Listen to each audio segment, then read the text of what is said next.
Deep Silver and Ascaron are proud to present a detailed look at Sacred 2: Fallen Angel. Sacred 2 is an action role-playing game set in the huge and seamless world of Ancaria.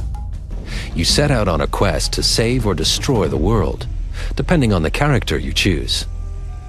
We'll start off with a high elf. Notice the selected weapons and armor on the character model. Right now, our hero is in a small village in the human region of Ancaria. Let's leave the village and head towards the orc region. As you can see, the world of Sacred 2 is huge. However, there are no loading times, since the world is constantly streamed in the background while you're playing. There are a variety of regions, each inhabited by a unique race. Some of them are friendly, others aren't. Let's talk about the controls. A lot of effort went into developing a control scheme that feels comfortable right from the moment you pick up the controller. For example, with the symbol buttons, you can activate different weapons, combat moves, and spells. Weapons and actions can be assigned freely. Your potions and the God spell are activated with the digital pad by pressing the assigned direction, and you will use your healing potion to take care of your combat wounds.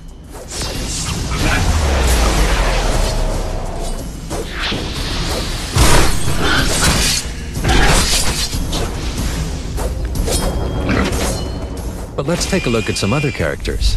There are 6 hero classes in the game, including the High Elf. The other 5 classes consist of the Seraphim, who's pure of heart and protects the world of Ancaria. The Shadow Warrior, an elite warrior who's brought back from the dead. The Dryad, a master of hunting, who uses the strength of the forest to conquer her enemies. Arrogant and selfish, the Inquisitor has no interest in anybody's fate but his own. The Temple Guardian, mechanically enhanced and one of the oldest beings on the planet. Now we're going to select the Shadow Warrior. As you can see, every hero class has their own distinct weapons and armor. Let's accept this quest here, which wants us to kill 40 inhabitants of the Kobold village and the Kobold chieftain himself. Besides the main storyline, there are hundreds of side quests.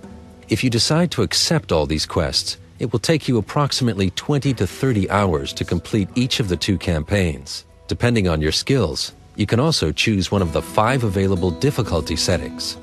As you can see, there's a quest arrow on the mini-map which leads us to our active target. We'll skip the walk to the village and jump right into the action. This is the Kobold village. Remember that we need to kill 40 kobolds plus the chieftain to complete our active quest. Luckily, we can summon some ghostly allies that help us defeat the kobold warriors and their chieftain.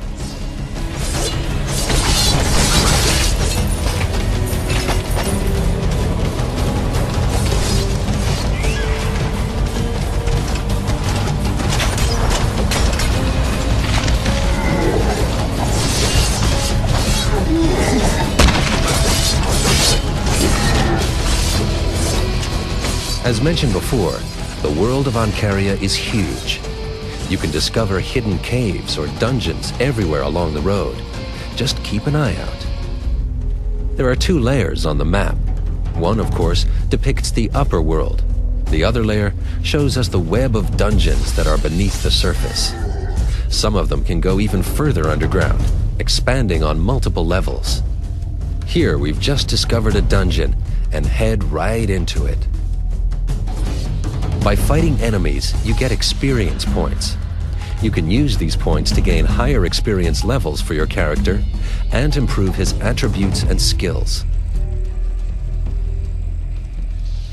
Vast adventures await the player in the world of Ancaria. What you just saw is only a small excerpt of this epic game. What are you going to be?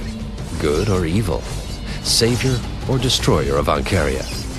The choice is yours in Sacred 2: Fallen Angel.